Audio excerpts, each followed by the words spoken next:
있기를 바랍니다. 즐거움이 항상 있기를 바랍니다. 예. 오늘 본문은 이제 요셉의 이야기 중에서 감동적인 장면 가운데 하나인데요. 애굽 총리가 된 요셉과 그를 알아보지 못한 채 두려움에 떨 형제들이 그 요셉의 집에서 식사하는 그런 장면입니다. 베냐민을 데리고 애굽에 도착한 형들은 요셉 앞에 서게 됐죠. 그리고 요셉은 이제 청지기에게 형들을 자기의 집으로 인도하라고 명령합니다. 이제 점심을 같이 먹겠다라고 이야기해요. 요셉은 이제 좋은 의도로 형들하고 함께 식사하려고 맛있는 식사를 대접하려고 했는데 형들의 반응은 요셉이 바라는 반응과는 좀 다릅니다. 오히려 형들은 요셉의 집으로 가는 것을 두려워하고 있어요. 우리 18절 한번 같이 읽어볼까요? 한번 읽어보겠습니다. 18절 시작.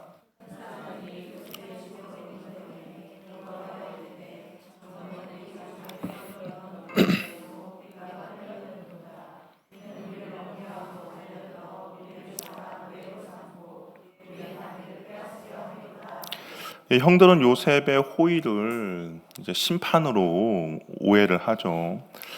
그 이유는 자루에 그 전에 왔을 때 자루에 음식값이 그대로 들어있는 것을 보고 이제 그 일 때문에 우리를 노예로 잡으려고 이렇게 음모를 펼치나 보다라고 생각을 하고 있습니다.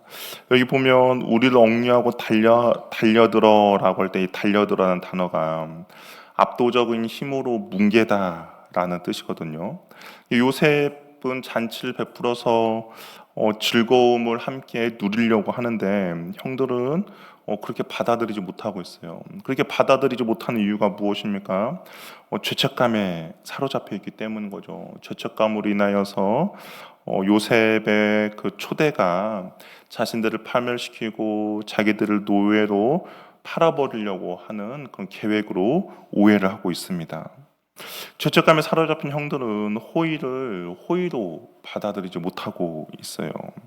우리도 마찬가지죠. 우리도 신앙생활을 하다가 어떤 죄책감이 있을 수 있죠. 죄책감이 있다 보면 하나님의 복조차도 저주로 생각하는 그런 힘이 그 죄책감이 있는 것이죠.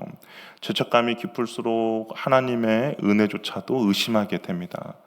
마치 도살장으로 끌려가는 한 마리의 가축처럼 생각이 될 때가 있어요. 요셉의 집에 도착했을 때 형들이 저번에 있던 사건에 대해서 이제 청지기에 대해서 청지기에게 해명을 합니다. 여차여차해서 이런 일이 있었습니다라고 자세히 설명을 해주고 있어요. 그런데 청지기의 입에서 예상치 못한 대답이 나옵니다. 우리 23절 말씀 한번 읽어보겠어요. 23절 읽어보겠습니다. 시작.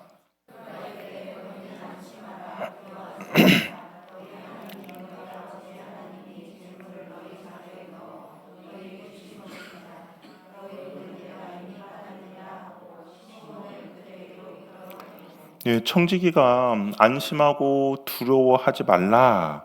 더 나아가서 너희 하나님, 너희 아버지의 하나님이 재물을 너희 자유 속에 넣어 주신 것이다라고 이야기를 합니다.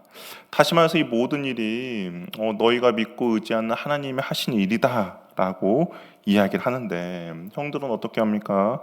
모든 것을 왜곡해서 보고 왜곡해서 해석하고 하나님의 그 선하신 손길조차도 깨닫지 못하는 있는 형들에게 오히려 이방인인 청지기가 위로의 말을 전하고 있는 것이죠. 우리가 죄책감에 빠져 있고 하나님에 대해서 오해를 하면 내 삶에 조금만 문제가 생겨도 어떤 생각이 먼저 드십니까? 여러분 신앙생활 하면서 어떤 내가 좀 나에게 안 좋은 일이 생겼어요. 그럼 여러분 먼저 드는 생각이 어떤 생각 먼저 들어요? 내가 무슨 죄를 지어서 이런 벌을 받나? 뭐 그런 생각 안 드십니까? 저만 드나요? 이거 주일날 어디 놀러 가다가 사고가 났어요. 그때는 당연히 그런 생각이 들 수도 있겠지만 일반적인 상황에서도 그런 생각이 들 때도 있죠. 근데 또 한편으로는 너무 많은 은혜가 있어요. 그럼 여러분 그 많은 은혜가 있을 때 어떤 마음이 드십니까? 감사하다는 마음이 드세요? 아니면 이러다가 나중에 큰일 나는 거 아니야? 라는 그런 불안함이 있습니까? 우리가 하나님 앞에 정죄당할 것 같은 불안함 때문에 우리는 짓눌려 있기도 하죠. 어찌 보면 지금 형들이 지금 느끼는 그런 감정이에요. 그러나 주님 우리에게 항상 말씀하세요. 안심하고 두려워하지 말라라고 말씀하십니다. 이 평안, 이게 안심하고 두려워하지 말라, 이거 평안이거든요. 샬롬이 애굽의 청지기를 통해서 전해져요. 하나님은 때로는 이방인의 입을 통해서도 예상치 못한 사람의 손을 통해서도 하나님의 평안을 우리에게 전해줍니다. 우리의 삶에서 뜻밖의 통로, 우리의 삶의 뜻밖의 통로를 통해 찾아온 하나님의 그 샬롬을 놓치지 마시기 바랍니다. 우리가 하나님에 대해서 마음이 열려있고 하나님의 은혜가 언제든지 나에게 온다라는 그 마음을 우리가 갖고 있다면 정말 작은 것조차도 하나님이 나에게 은혜를 베풀어 주시구나 라고 우리가 그것들을 받아들일 수 있죠. 그런데 항상 죄책감에 빠져 있고 하나님에 대해서 오해하고 있다면 그 주님의 그 평안, 그런 것들을 우리는 놓칠 수가 있다라는 겁니다. 하나님의 은혜를 잘 받아 누려야 하나님이 준비하고 계시는 그 아름다운 주님의 식탁이 보이기 시작하는 것이죠. 어찌 보면 요셉이 형들을 초대해서 같이 식사 교제를 나누는 것이 하나님이 그 형제들에게 은혜를 베풀어 주시는 교제의 시간임에도 불구하고 그 은혜를 형들은 지금 오해로 받아들이고 있습니다. 요셉의 집에 이르니 그들은 손에 드는 선물을 이제 요셉에게 주고 땅에 엎드려 절해요. 이들이 요셉 앞에 엎드림은 저번에도 말했던 것처럼 창세기 37장의 꿈이 성취되는 거죠. 요셉의 형들이 이 꿈을 듣고 나서 요셉을 미워했었어요. 어떻게 우리가 너에게 절할 수 있느냐라고 말했습니다. 그런데 그 꿈이 현실이 되고 있죠. 하나님의 약속은 반드시 성취됩니다. 요셉의 꿈이 그냥 단순한 어떤 소년의 꿈이 아니었죠. 그것은 하나님이 요셉을 통해서 하시고자 할 하나님의 계획이었고 그것이 현실로 이루어지고 있습니다. 우리의 삶 속에서도 하나님의 많은 약속들이 있어요. 우리가 힘들고 어려울 때, 또 우리가 근심과 염려가 있을 때 하나님께서 우리들에게 분명한 약속들을 주십니다. 그럴 때 내가 생각할 때 불가능해 보이는 약속일 수도 있죠. 그러나 마치 형들이 어떻게 우리가 너에게 절할 수 있겠느냐라고 했던 것처럼 우리도 이것이 과연 가능할까라고 생각이 들 수도 있습니다. 그러나 하나님이 우리들에게 주신 약속은 반드시 이루어지는 것이죠. 왜냐하면 하나님은 신실한 분이시기 때문입니다. 그가 하신 말은 반드시 이루어 주세요. 우리 시편 146편 5절 6절 말씀 한번 읽어보도록 할게요. 시편 146편 5절 6절 말씀입니다. 한번 읽어볼게요. 시작.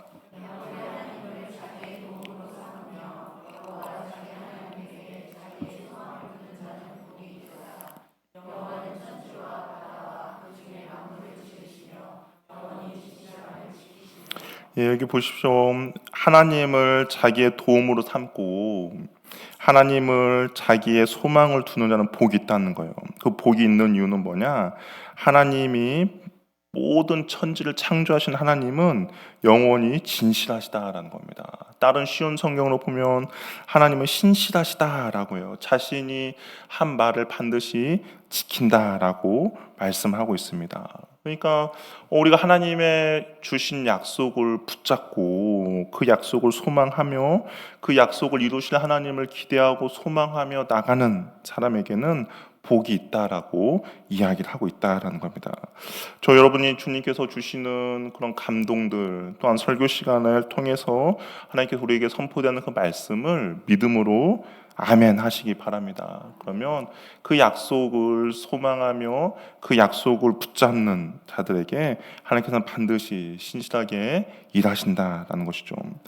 요셉은 형제들의 안부를 묻고 이제 아버지 야곱의 생존을 묻습니다. 그리고 동생 베냐민을 보더니 감정이 복받쳐서 안방으로 들어가고 울음을 터뜨려요. 30절에 이게 마음이 복받쳐서라기 복받치다라는 단어가 창자가 끊어지는 듯한 아픔을 나타내고 아니면 뜨겁게 타오르는 그런 국류이라는 그런 단어거든요. 요셉이 다른 형들도 사랑했죠. 근데 특별히 더 베냐민을 보니까 그런 마음이 생긴 이유는 무엇입니까? 베냐민과 요셉과의 관계, 특별한 관계 때문이죠. 어찌 보면 이 요셉의 눈물이 우리를 향한 하나님의 마음이 어떠한지도 우리가 조금은 엿볼 수가 있어요. 29절을 보면 자기 어머니의 아들, 자기 동생 베냐민이라는 말을 하죠. 요셉은 형들을 사랑했습니다.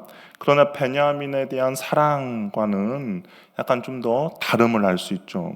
형들을 보고는 대성통곡하진 않았어요. 그러나 베냐민을 보고 대성통곡합니다. 그 다른 이유는 무엇입니까? 어머니가 갖고 같은 피부치이기 때문이죠. 불타는 마음이 일어섰다는 것은 그 같은 하나의 형제임을 더 가깝기 때문입니다. 하나님은 우리를 사랑하시는 마음이 그런 창자가 끓어오르는 듯한 극률한 마음이 있다는 거예요. 왜 하나님께서는 우리를 보시고 창자가 끓어오르는 듯한 극률함을 갖고 있을까요? 하나님 왜 우리를 그렇게 생각하고 계실까요?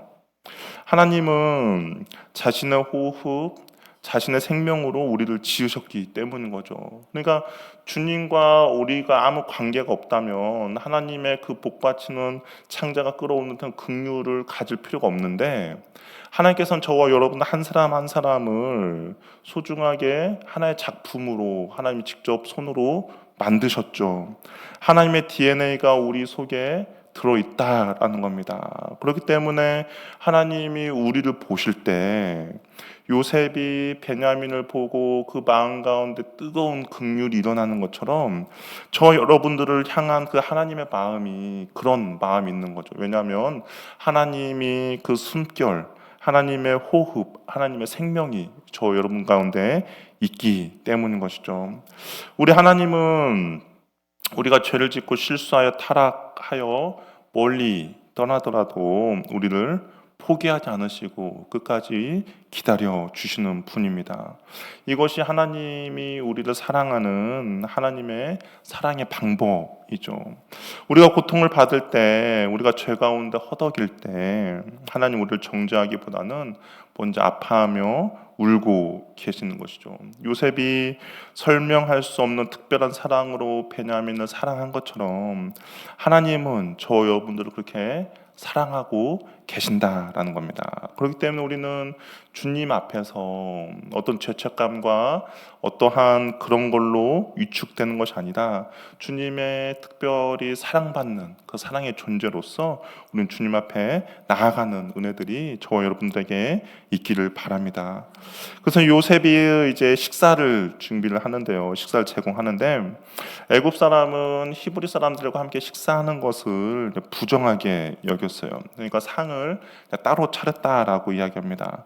그 요셉도 따로 차리고 형제들도 따로 그냥 상을 차려줬어요. 그리고 그냥 형제들을 앉히는데 어떻게 앉히느냐?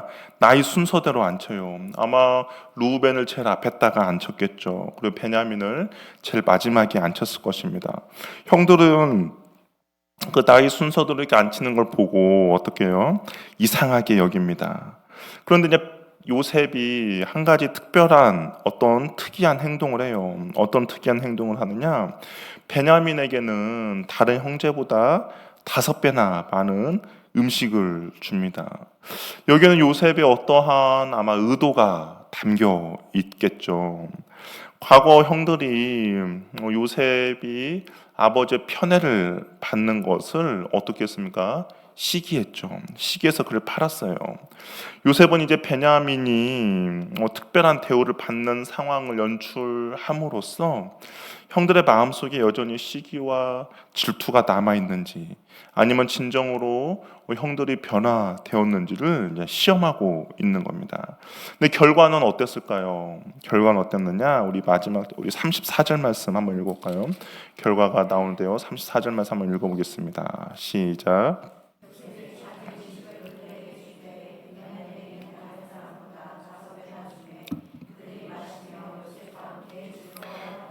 예, 베냐민에게 5배나 많은 음식을 줬음에도 불구하고 함께 요셉과 함께 즐거워하였다라고 이야기합니다. 이전의 형들이라면 왜 막내 동생에게만 5배만 주냐라고 불평했을 거예요. 근데 오늘 본문은 베냐민이 많이 받는 것을 보고 시기하거나 질투하는 것이 아니라 오히려 즐거워하고 있습니다. 어찌 보면 이것이 형들의 변화된 그런 모습을 우리에게 보여주는 거죠. 내가 더 많이 가져야 행복하다. 그리고 내가 더 많이 있어야만이 내가 더 좋다라는 생각이 아니라 나보다 누군가를 더 배려하는 마음이 바로 형들의 마음이었고, 그리고 그럼에도 불구하고 함께 기뻐하며 함께 식사 교제를 나눌 수 있는 그런 즐거움이 이 형들 가운데 있었다라는 겁니다. 우리는 죄된 본성이 있어서 시기심과 질투심이 있죠. 나보다 조금 못하다라고 생각하는 사람이 다른 사람에게 인정을 받는다든지 아니면 다른 사람의 칭찬을 받으면 어떻습니까? 어, 기뻐하고 즐거워하기보다는 내 마음 가운데 약간의 불편함이 생기죠. 안 그렇습니까? 예, 저만 그래요. 저만 뭔가 불편함이 생겨. 함께 막 누군가가 나보다 좀 못하다는 생각이 누군가 막 칭찬을 받으면 나도 함께 기뻐하면서 칭찬을 해줘야 하는데 그게 아니라 내 마음 가운데 불편함이 생깁니다. 그러면서 그 사람을 심지어 미워하기도 하죠. 우리 속담에 그런 말 있죠. 사촌이 땅을 사면 배가 아픕니다. 사촌이 땅을 사면 어떻게 해야 돼요? 축하해줘야죠. 아, 정말 좋구나. 그런데 어떻게 배가 아픈 거예요. 다른 사람의 행복에 대해서 우리는 죄된 본성을 갖고 있는 우리는 슬퍼해요. 또 남의 불행에 대해서는 나도 모르게 웃음을 지을 때가 있다라는 겁니다. 바로 이건 시기심, 질투심이라는 것이죠. 시기심이 얼마나 무서운지 한 예가 있어요. 예전에 한번 이야기했던 것 같은데요. 어느 한 임금이 길을 가다가 2명의 친구를 만납니다. 그들 우정이 너무 좋아 보였어요. 그래서 그 임금이 그 친구들에게 이렇게 얘기합니다. 친구가 구하는 거에 2배를 주겠다라고 이야기합니다. 그러니까 A라는 사람이 만약에 저에게 뭐 100만 원을 주세요 그러면 그 B라는 친구에게 200만 원을 주겠다는 거예요. 그러면 서로 시기심과 질투가 아니다면 어떻게 이야기하면 됩니까? 그냥 내가 받고 싶은 것만큼 이야기하고 그러면 그것의 2배를 받는 친구에게 기쁨을 주면 되잖아요. 그런데 서로 말을 하지 못하고 머뭇거리고 있습니다. 머뭇거리는 이유는 무엇일까요? 나보다 친구가 더 많이 받는 거에 대해서 마음의 불편함이 생기기 때문입니다. 서로 아무 말도 없어요. 눈치만 보고 있습니다. 임금이 그러면서 그러면 내가 그냥 떠나겠다라고 하니까 한 친구가 이런 말합니다. 내 왼쪽 눈을 빼주세요. 그럼 어떤 의미예요? 친구는 한번 죽으라라는 거겠죠. 나의 한쪽 눈을 잃게 해서라도 친구의 2눈을 멀게 해달라는 것이 바로 시기심, 질투심이라는 겁니다. 이스라엘 초대왕 사울이 망가진 원인도 무엇이에요? 다른 것이 아니죠. 다윗을 향한 시기심이었습니다. 사울이 부족한 사람이 아니었어요. 사람들이 사울에 대해서도 천천이라는 그런 칭찬을 해줬습니다. 그런데 다윗을 향해서 조금 더 칭찬해줬어요. 만만이다. 근데 사울이 그것이 마음에 불평함이 생겼습니다. 그래서 한평생 이스라엘 초대 왕으로서 정말 많은 권력도 누리고 또 초대 왕으로서 해야 할 일이 많음에도 불구하고 다윗을 향한 시기심으로 그의 일평생은 다윗만을 죽이려 쫓아다녔죠. 가인이 동생 아벨을 죽인 이유도 다른 것이 아닙니다.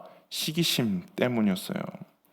또한 모세와 아론에게 반역한 고라와 그 무리들도 왜 모세와 아론에게 그렇게 반역을 했습니까? 시기심이었죠. 하나님이 너희들에게만 이야기하느냐는 거죠. 그리고 우리가 보고 있는 요셉도 애굽의 노예로 팔려간 것도 아버지 야곱이 요셉을 편애하는 그런 시기심 때문입니다.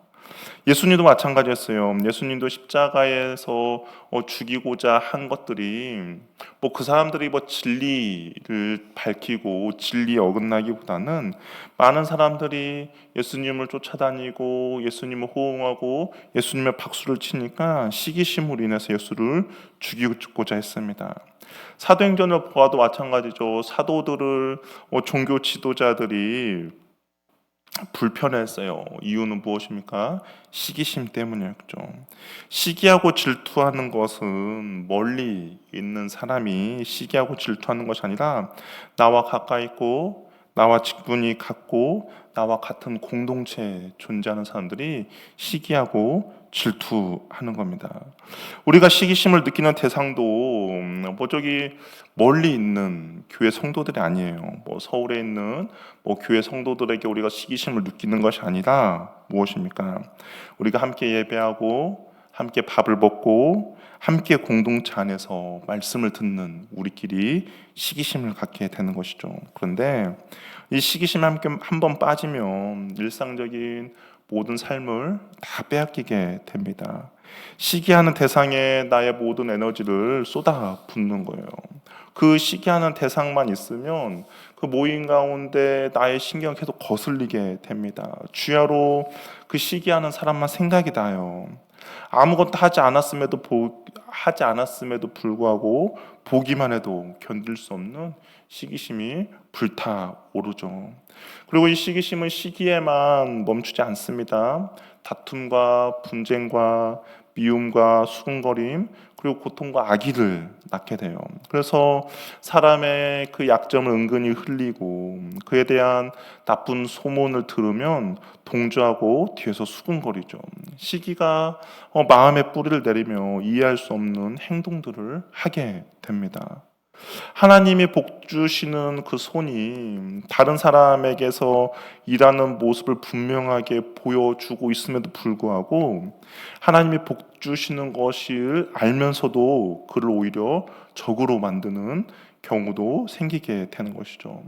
사울이 다윗을 적으로 만들고 사울이 다윗을 시기하며 나아갈 때 분명히 하나님의 그 도우심이 다윗에게 있음에도 불구하고 여전히 사울은 시기심에 사로잡혀서 다윗을 끝까지 적으로 삼게 됩니다.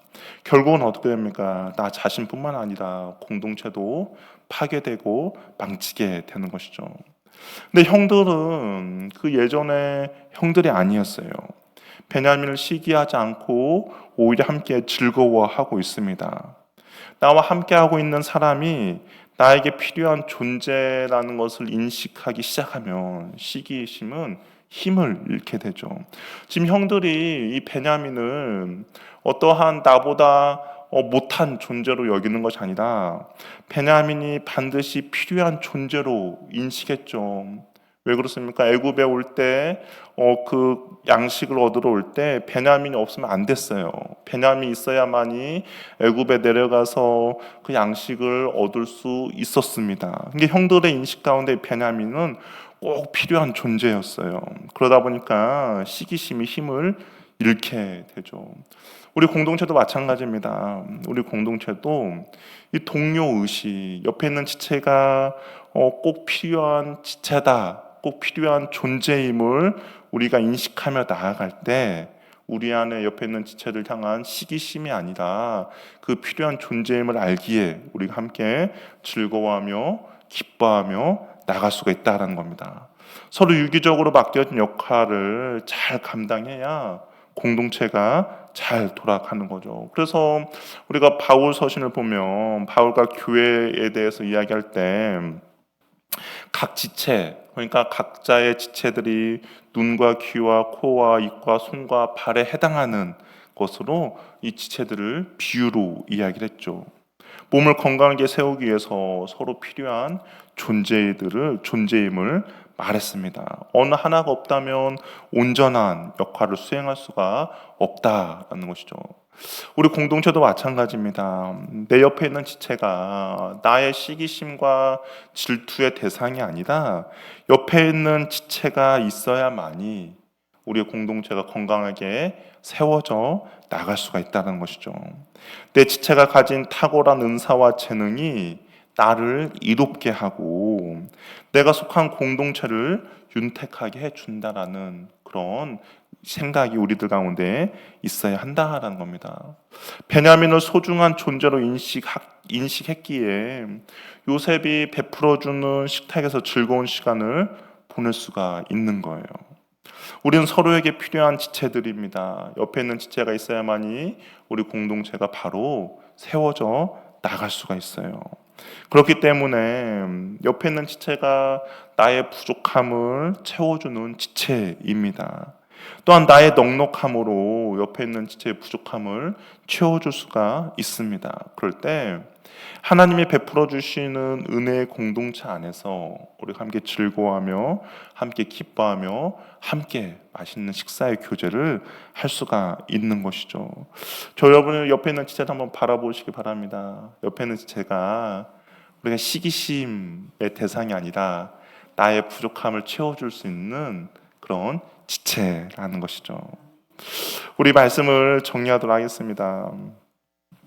죄책감은 하나님의 은혜조차 오해하고 왜곡시켜요. 그러나 주님은 오늘도 저와 여러분들에게 안심하라, 두려워하지 말라라고 말씀하십니다. 하나님의 우리를 위해서 베풀어 주신 은혜를 기쁨으로 잘 누리며 나아가는 저와 여러분이 되기를 바랍니다. 때로는 내가 두려움에 있을 수 있죠. 때로는 어떤 절망 가운데 있을 수 있고 내가 해결할 수 없는 어떤 어려움 가운데 우리가 넘어질 수도 있습니다. 그러나 주님께서는 우리에게 항상 말씀해 주는 거예요. 안심하고 두려워하지 말라라고 이야기하십니다. 하나님 우리를 위해 베풀어 주신 은혜를 기쁨으로 누리며 나아가는 저와 여러분이 되기를 바랍니다. 주님의 은혜가 날마다 넘칠 때 내 옆에 있는 지체가 시기의 대상이 아니라 함께 잔치를 누릴 수 있는 소중한 동료로 바라볼 수 있게 되는 것이죠. 그럴 때 비로소 그곳이 하늘의 평화, 진정한 샬롬이 임하게 됩니다. 이 은혜의 식탁이 우리의 가정과 일터 그리고 우리 교회 공동체 가운데 영원히 마르지 않는 회복된 은혜가 있기를 바랍니다. 두려움으로 시작된 여행이었지만 잔치도 끝이 나요. 죄책감으로 가득했던 형들이었지만 이제 즐거워하고 있습니다. 아직 완전한 화해는 아니에요. 그러나 두려움이 풀리고 있습니다. 형들이 이렇게 두려움이 풀리고 있는 이유는 다른 것이 아니죠. 하나님의 은혜가 그 가운데 있기 때문인 거죠. 은혜가 사람의 마음을 변화시키고 행동을 바꾸게 합니다. 이것이 하나님이 원하시는 최종의 식탁 교제의 목적입니다. 저 여러분들이 어떻게 보면 영적으로 맛있는 식사 교제를 하는 말씀을 나누죠. 또한 우리가 육적으로도 맛있는 식사 교제를 나눕니다. 그럴 때 우리 가운데도 그러한 기쁨과 하나님이 주시는 그런 평안이 날마다 넘치기를 바랍니다. 그럴 때 우리의 모든 삶 가운데 그런 기쁨이 넘치게 될 거예요. 오늘 말씀에 있는 것처럼 요셉 마시며 요셉과 함께 즐거워하였다라 라는 그 말씀이 저 여러분의 삶 가운데서도 이루어지는 귀하 복된 은혜가 있기를 바랍니다. 기도하겠습니다. 우리 시간 기도할 때